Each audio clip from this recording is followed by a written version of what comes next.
did Frights. Today, I hope we got some scary ones for you today. So sit back, grab some snacks, and enjoy the festivities. Once we had been flying for a couple of hours, I realized that the man sitting 5 rows in front of me was looking at me. I admit that it might have been paranoia because I was exhausted, and flying makes me anxious, and the prospect of sitting in coach for 10 hours fidgety and restless, desperate for something I could fixate on. But the man sitting 5 seats down the aisle was making me nervous, and I couldn't brush that feeling aside. I don't know, I just had a bad feeling the moment I saw him. He had already been seated when I came into the plane, dragging my carry-on behind me as per usual, test airplanes.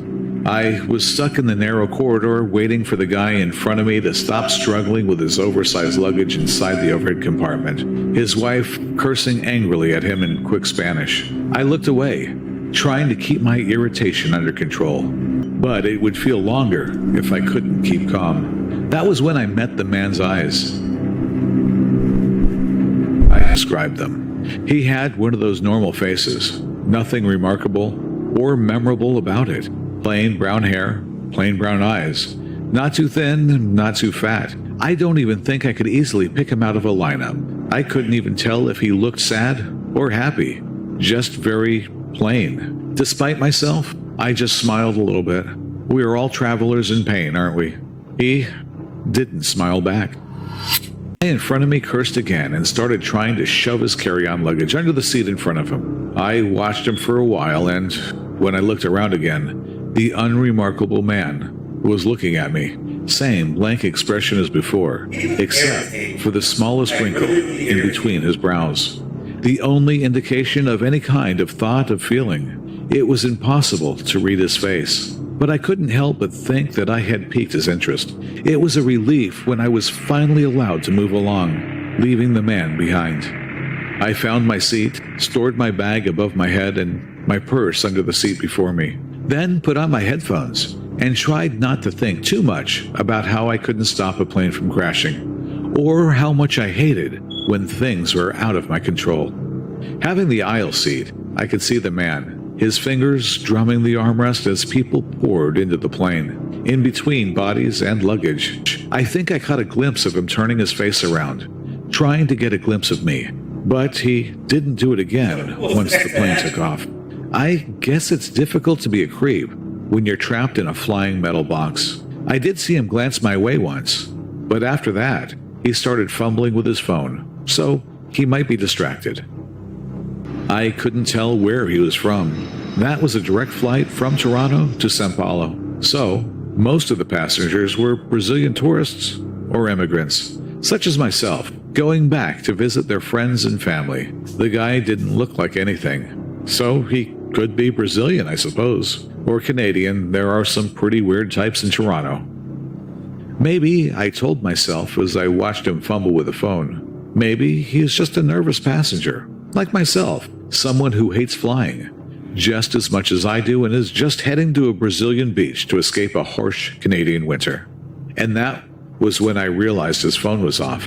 He'd had it out for at least an hour, tilting the screen one way or another, but the screen was pitch black. He didn't have headphones or AirPods on, and he surely wasn't playing a game. He wasn't even watching a movie. For the last hour, he had been using his phone as a mirror to look at me.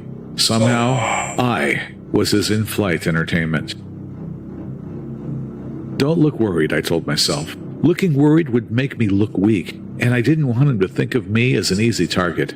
I sat there for a moment, my heartbeat picking up pace as I considered my options. Most people will tell you to call attention to a creep that is making you uncomfortable, and I would usually agree. But this wasn't some gross drunk asshole on the subway trying to put a hand under my skirt. I wasn't entirely sure the guy was doing anything, and the last thing I wanted was to be the hysterical woman making a scene. Discreetly, I grabbed my purse and walked towards the washroom in the back of the plane, but I didn't go. Instead, I looked in the galley for a flight attendant. "Is there a way to change seats?" I asked him. He looked mildly annoyed because this was a busy flight, and there weren't many unoccupied seats. Once I explained the reason, though, his eyebrows shot up. "The guy on 26H? I was a little relieved. If he had noticed, then maybe I wasn't being as paranoid as I thought. Yeah, that one. He looked in that direction, mild annoyance turning into impatience. Then he said, "I think there's an empty seat in the back of the plane." I thanked him and took my seat in the last row. The turbulence was going to make me nauseous, but at least I would feel safer with some distance between me and that creep. I settled in, had my shitty airplane dinner, listened to a few episodes of a funny podcast on my phone, and slowly felt myself relax. I even managed to fall asleep. Sometime later, I cracked my eyes open again and... shit, fuck! My heart felt as it was going to leap out of my mouth. He was staring at me again, except this time, he wasn't even trying to be discreet. He was just standing there, on the other side of the aisle, looking at me over the sleeping heads of the other passengers. Maybe it would have been wiser to pretend that I was asleep, but I didn't want him to think he could intimidate me. So I loudly asked, "Do you need something?" with enough volume and indignation that I attracted the attention of a couple of passengers. I saw the sympathetic flight attendant walk towards him. The man didn't even flinch. His eyes still on mine. He smiled. It was the first hint of any emotion that I had seen on his face, and I didn't like it. He looked smug, as if he knew a secret that I hadn't figured out yet. Before the flight attendant could say anything, the man turned and walked away. The flight attendant was kind enough to ask if I wanted to move again, but I didn't think it would make much of a difference. One of the perks of flying is that there is nowhere to run, but there was also nothing the man could do to me. It was another 4 hours before we landed, and until then, the man didn't bother me, nor did I leave my seat. I wasn't about to risk it. Once we landed, I waited for everyone else to leave the plane so that I could keep an eye out for him. I managed to catch a glimpse of his orange shirt as he left, but he didn't look back once. Once I knew that he was gone and the aisles were finally clear of other passengers, I thanked the flight attendant and went back to my original seat to fetch my carry-on luggage. I wasn't in a hurry to catch my connection, which would depart in 3 hours, but the Guarulhos International Airport is one of the least reliable airports I have ever seen. Once I got my luggage, I would have to go through customs, then check my luggage again, then rush to the other side of the airport to catch a domestic flight, all of which should take me at least 1 hour, if not more, depending on how many people were flying. I was worried about all of that, but all of those worries faded away because I realized something while taking my carry-on from the overhead compartment. The tag was missing. The tag with my full name, phone number, and address. Everything that a person would need if they wanted to find me. That was 3 weeks ago, and I'm about to get on the flight back to Toronto. But I don't know what I'm going to do once I get there. I'm scared of going home. Yo, did he take all her information so he can stalk her? That's crazy, bro. Yo, I don't want to be on the airplane no more. Like, I thought I want to go to Japan so bad, but after seeing that story, I'm good now. If I can't drive there, I ain't going. Our next story is the true Halloween stories. Now we go on Simpsons, okay?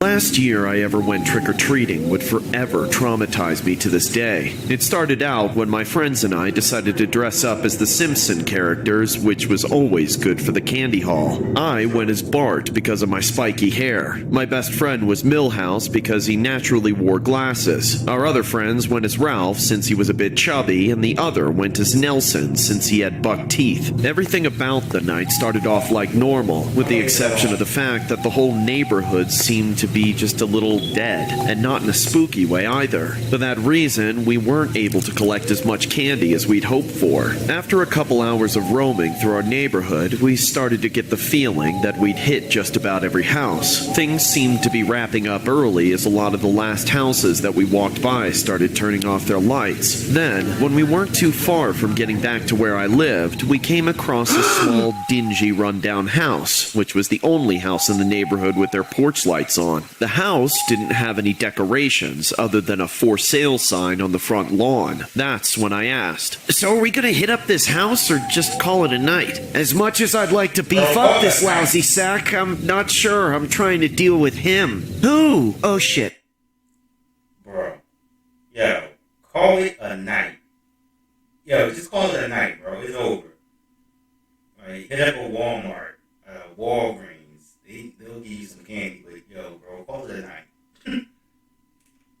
I hadn't noticed him at first, but once I did, I couldn't look away. Beneath the porch light stood a man standing in the shadow just behind the threshold. He was dressed as Krusty the Clown, and somehow more deranged looking than the real thing. Out of all the clowns he could have been, he had to be the one clown from The Simpsons, which made it all seem that much stranger. When he was sure he had our full attention, he held his hand out towards us and curled his finger, beckoning us closer. Of course, none of us were in the mood to take even a single step forward. Isn't it getting a little late? Shouldn't your sacks have a little more candy than that by now? Obviously, you're not very good trick-or-treaters if you won't even come to my door. You're not scared.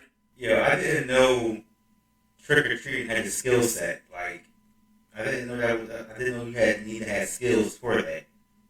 Are you? No way, man. We're not scared. This whole neighborhood is just so empty and lame. Yeah, and everyone's being all stingy this year. Don't take us for a bunch of wimps, you weirdo. Call me what you want, you little punks. But one thing I'm not is stingy. Then, from just inside the house, the clown grabbed 2 huge bags stuffed full of candy and hurled them out into the yard. The candy spilled out onto the ground before us, creating a display we couldn't resist. Whoa! Oh, Look at that! That's more. No. Nope. Don't do it. Might have some drugs in it. Might have some other stuff in it. Don't touch it. Don't take it. Just go to Walmart and buy some candy.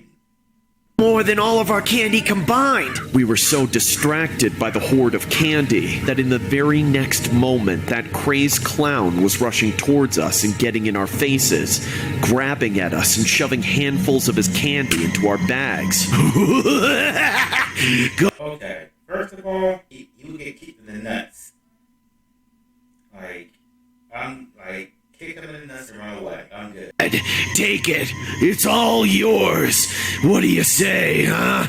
I've been looking to move out of this crummy town for a while now, and I'd love a little help clearing house. Get away from me, man! We backed off as quickly as we could and made a bit of space between us and him. Well, what are you waiting for? I gave you some candy. Why don't you try some of it? Nah, I think I've got a few more houses to hit before I can stop for the night. Thanks, though. Wait, I'll give you more candy than this whole neighborhood. I just want to see you try it. I told you, man, I'm good. I said eat the candy, you snotty little twerp.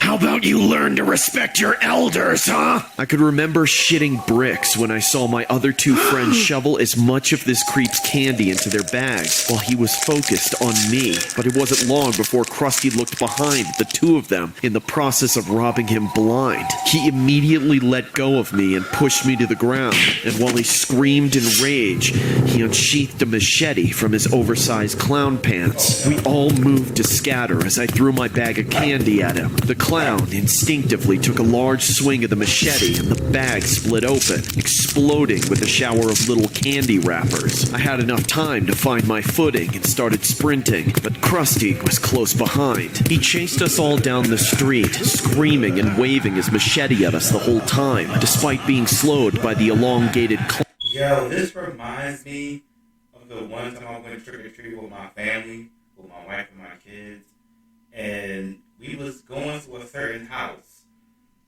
and this one guy was dressed just like Michael Myers. And the fucked up thing is, he was walking just like him, and every time we went to a different house, he was standing right there, like he was following us. That made me and my wife so nervous, we ordered the cab and went home. People take shit too far. clown shoes he was wearing, which forced him to run with exaggerated movements. He was fast and kept at it for a while. Eventually, we made a quick stop and hid in the bushes by some random house.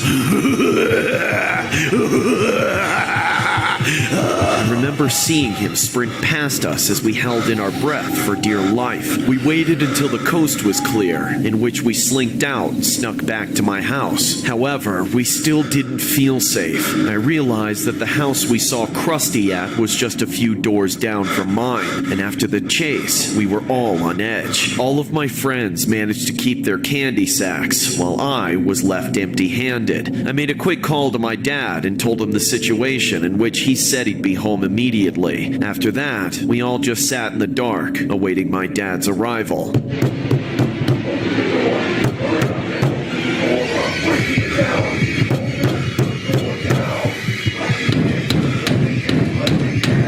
There was shouting coming from the other side, and the pounding only became louder. Somebody was screaming, demanding to be let in, but none of us could even dare to move. We all knew it meant that the insane clown had somehow found us. Then, the door gave in and flew open. We all screamed in terror, but soon realized that we were being hysterical. It was only my dad coming home far sooner than I anticipated. He said he forgot his key at the party he just left and thought we were all being attacked. We all had a good laugh, and I apologized for not opening the door and causing him to break it down. Then, just to be safe, he drove all of my friends back to their houses. I was pretty out of it by then, but I remember seeing an abnormal number of ambulances in the neighborhood on my way home, like something had happened on every block. We didn't want to linger outdoors any further, so when we came home, we chained up the door and went to sleep. Around 3 in the morning, I woke up to my phone blowing up with calls and texts from my friends' phone numbers, but their family members were the ones using their phones. All 3 of them had been rushed to the hospital around the same time, and all 3 for the same reason. The candy that we got from that lunatic was allegedly filled with sharp objects, in which my friends had all consumed. 2 of them managed to make it out with just a few internal lacerations, but my best friend wasn't able to. He died in the hospital that night, and to make matters worse, the house he had given candy at wasn't even his. He'd been using that vacant for sale house to lure multiple trick-or-treaters that night. Here is the alleged photograph from a trick-or-treater that found a sharp object in his candy. The victim has since reported the shocking revelations to law enforcement. Unfortunately, the individual responsible for the heinous crime has since remained at large. What? Why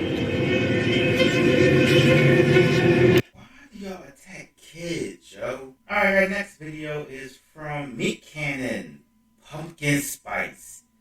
White Woman Season. Oh, God. What are they going to do now? What can we get started for you today? Yeah. Is pumpkin spice back on the menu? Yes, ma'am. Yes, it is. Okay, great. I'll take a coffee with some of that yummy pumpkin cream cold foam. Okay, that will be $6.25 at the window. Okay, thank you.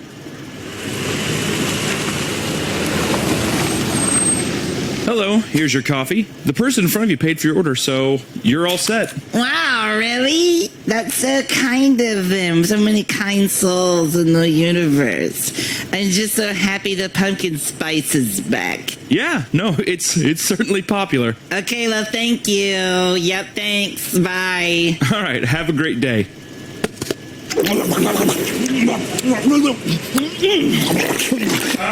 Can we get started for you today? Hello, can I get 2 iced chai latte? Sure. The total is $12.50 at the first window. Hello again.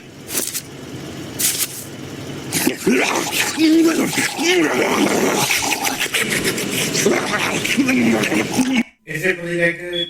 Like, is it really that good? Do I need to try it? Do I really need to try some pumpkin spice coffee? Like, let me know. Is it really that damn good? Can I have a Venti white chocolate mocha, extra hot, please? No whipped cream. Yo, that white chocolate mocha sounds good as hell. I ain't even gonna front.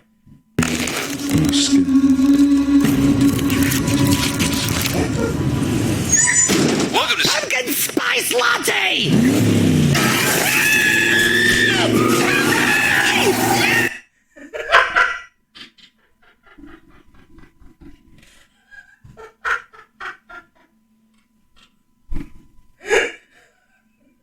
Hey, yo, like, bro, like, It's not that deep. It really ain't that deep.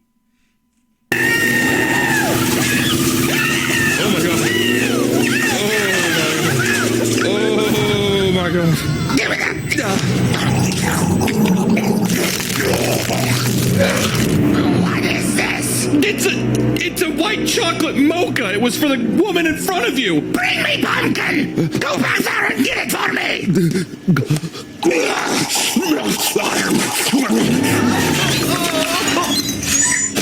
Welcome to Starbucks. What can we get started for you today? He sounds so...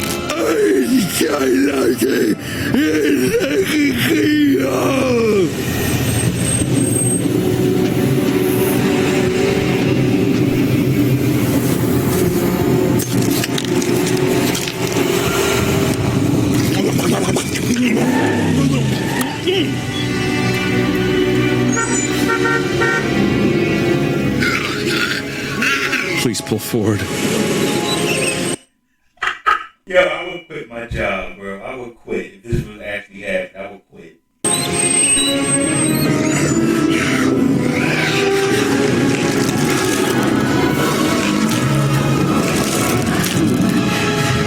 Ma'am, I don't know if I can give you this drink. It doesn't seem right.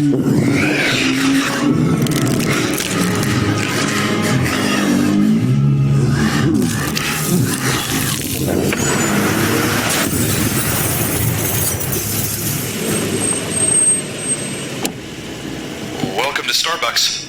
What can we get started for you today? Oh yeah! Is pumpkin spice back on the menu?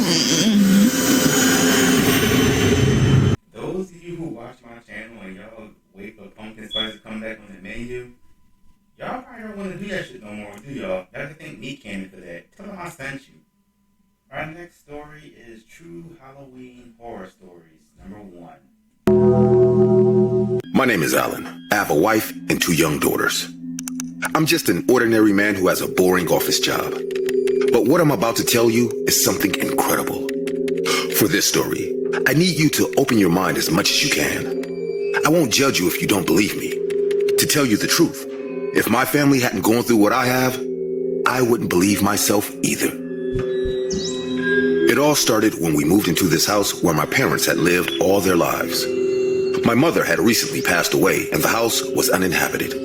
We decided that what she would have wanted was for us to live there, to fill the house with new and beautiful memories with her granddaughters.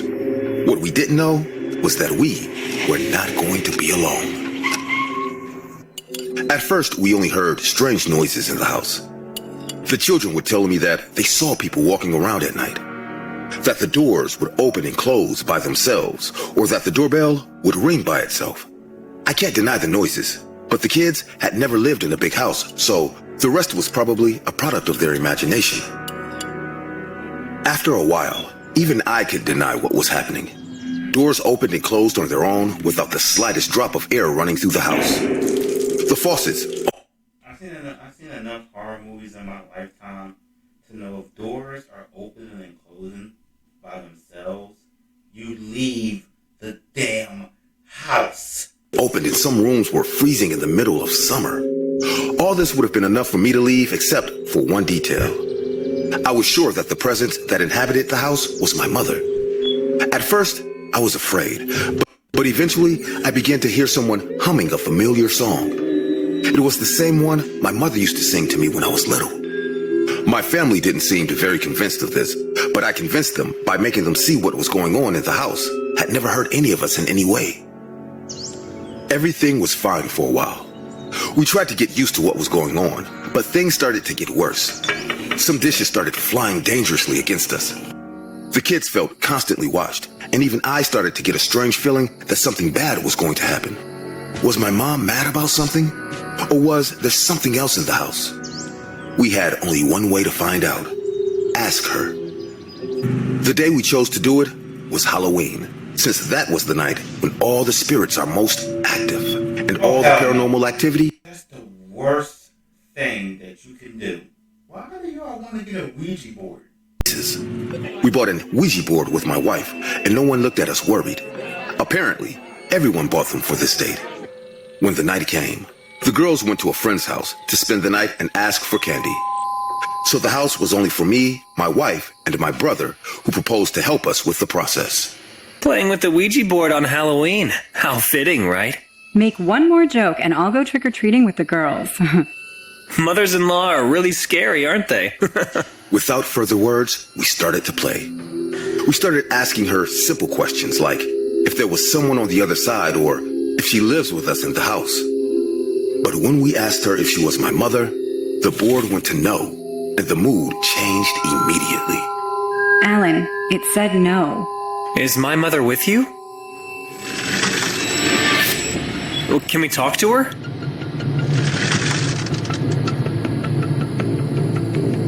Alan, I don't like this. We should get going. What do you want from us? E L O O D. Before I could say anything, the board shook much harder, and suddenly it launched itself at me. To hell with saying goodbye! Let's go! My brother screamed in terror as we all started to run. The house began to shake and all the paintings fell down. We reached the exit door and everyone ran to the car, but I stopped. Behind me, I heard my mother humming the lullaby. Alan, what the hell are you doing? Let's go! No, I have to check to see if I see my mom. Wait for me! I promise I'll be right back! Just let it be! That is not Mom! Without hearing them yelling at me to come back, I went back into the house.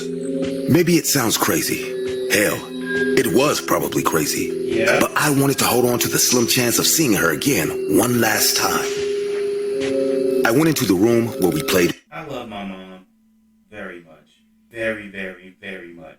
But if I hear her humming a lullaby in the house that we grew up in, I'm sorry, Mom, but I'm burning that house to the ground. Ouija, and the light in the next room, the kitchen, began to flicker. I stood at the dining room looking at her. There she was. My mom, upon seeing me, stopped humming the song. I was about to hug her, but I felt something strange that prevented me from going. But at the same time, my body was totally paralyzed, and I could only stand there looking at her.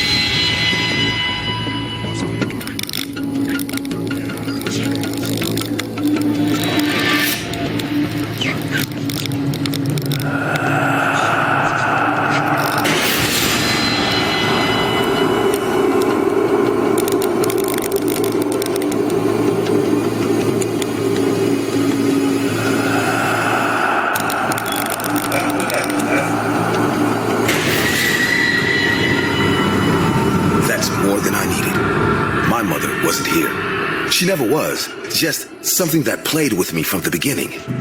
I got in the car crying, and as Cheryl was scolding me, I looked at the window of the house, and standing in it was my mother standing there, greeting me with a huge smile. Her eyes and mouth were cooked as she finished waving at me. Her face was shaking, like the monster I had seen in the kitchen. Several months passed since everything happened.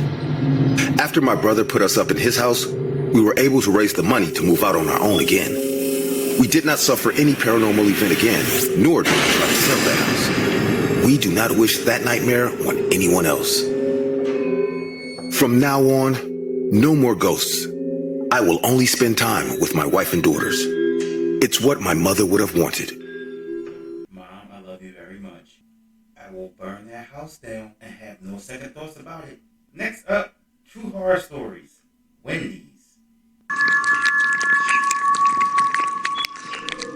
I get chills every time I see the Wendy sign with the little girl on it.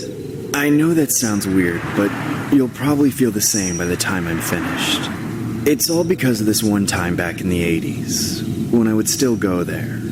The Wendy's by my old neighborhood was one of the really old locations, where they didn't even have the girl on the sign, just the black and yellow poster with old-fashioned hamburgers in big letters.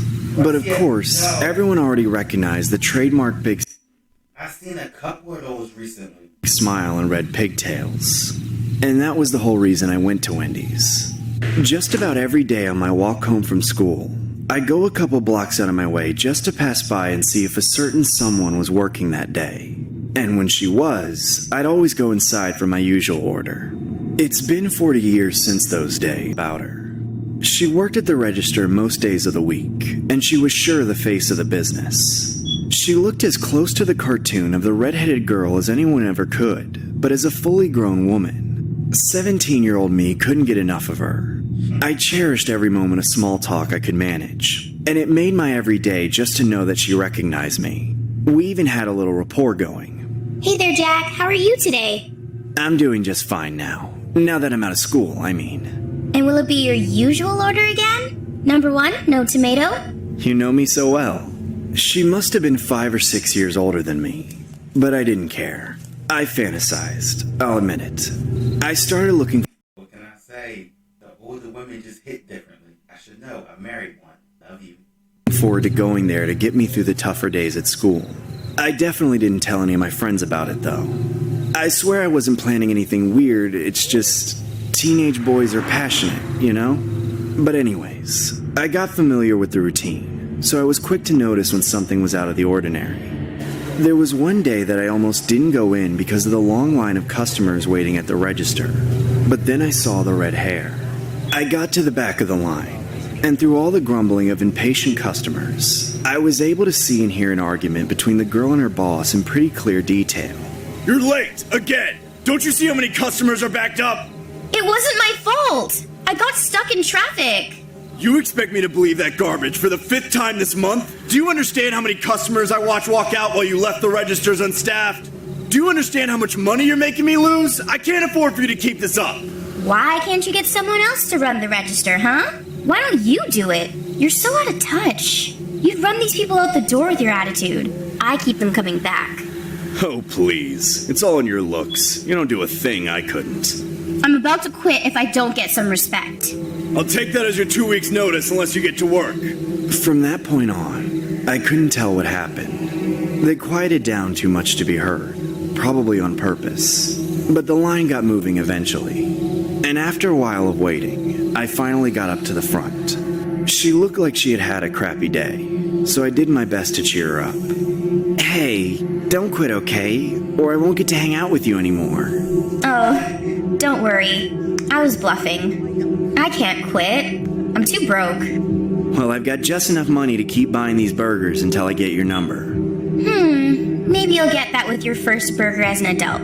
Okay, kiddo? Hey, that's coming sooner than you think. Number 1, no tomato, please. But unfortunately, that was the last day I saw her.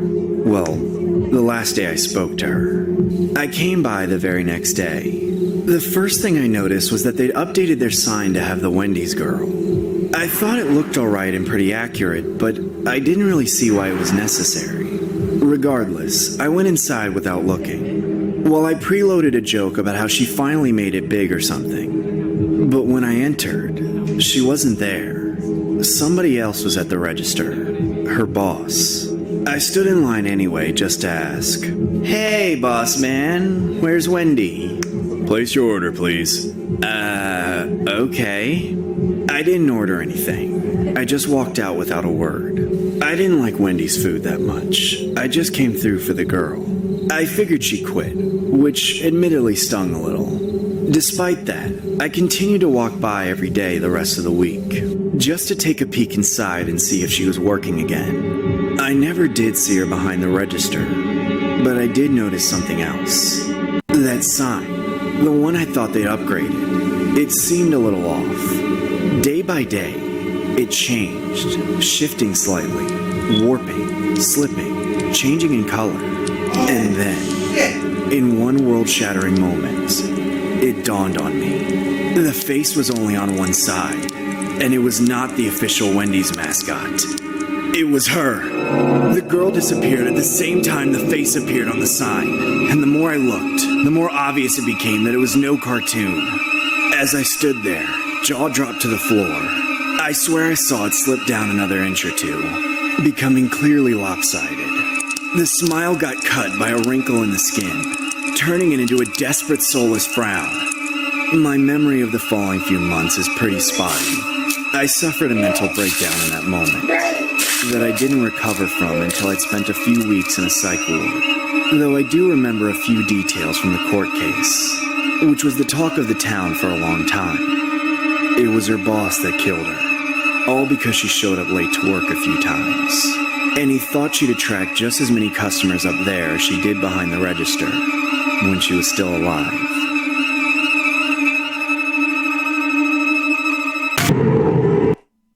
Okay, so the last one for today is Meat Cannon Cheesy Fingertips. I don't know what this is about. I don't know what they're about to ruin for me now, but I'm all for it. Guys, he keeps taking my dragon. Oh god, he probably took my red buff too. No, I'm not mad at you. I'm hungry and I just haven't slept very well lately, okay? Alright, I'm just gonna check my raptors. Say cheese. No, please, no. Don't. Me, Cannon, please. Like, please, no. We like Cheetos in this household. Wifey, I'm sorry. I know we just recently bought some. And I know it might... I'm sorry. I did not know they was going to do this to us. I did not know. I swear I didn't know. Chester Cheeto? Now I hear you're hungry for a snack, and Chester Cheetos got your back. Okay, how'd you get into my house? The door should have been locked. Reach your hand in the pig trough and get yourself a handful. Yeah, Chester's gonna treat you right. Go on, reach in there. Reach in there. Go on, reach your hand. I usually don't eat Cheetos. It gets my keyboard messy. It's just kind of a, I don't know. Come on, man. You kind of a filthy snack. Come on, man. You don't. No, I don't. Tricking yourself. I don't want it. Please don't make me. Please, if you could just get out of my house. I just want. Please, I don't want one. I'm sorry, but I don't want any Cheetos. Please, just leave. Humor me, and I'll leave you be. Come on, Daddy. Just get a handful for me.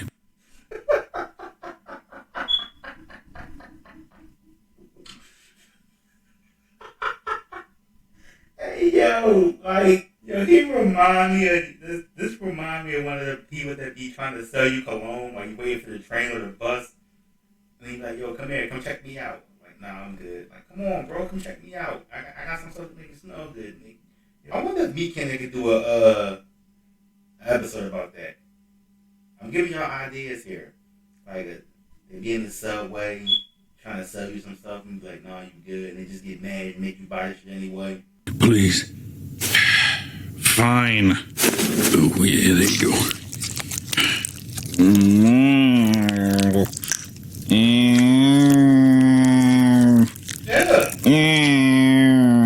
Does this hurt? Those sounds, you sound like you're in horrible pain. What? Oh, hey, hell no. Go on, serve yourself. Keep on getting it. Keep on taking that. Go on, reach back in there and grab it. Okay.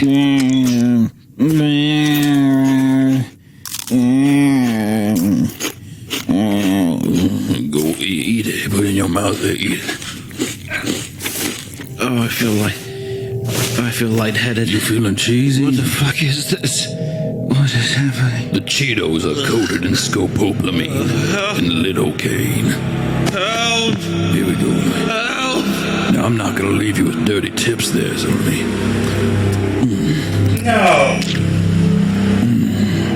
Lidocaine won't make you feel a thing. Go on, get that beauty sleep. Go on, fade on there. And look in my eyes. Look in these eyes over here. Chester's got you now. Chester's gonna take care of you.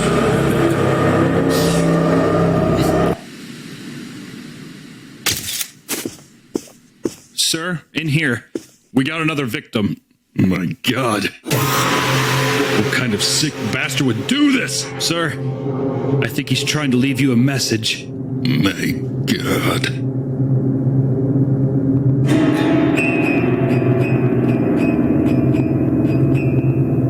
Alright guys, I'm going to end today's video on that note. Give this video a thumbs up, subscribe to the channel, click notification bells. You definitely want to click notification bells because I have something special planned for October 30th and October 31st. October 30th being my birthday and then October 31st being Halloween. So you make sure you have the notification bells turned on so you don't miss out on those videos and any future videos I put out on this channel. Thank you guys. We're on the road to 4,000 subscribers.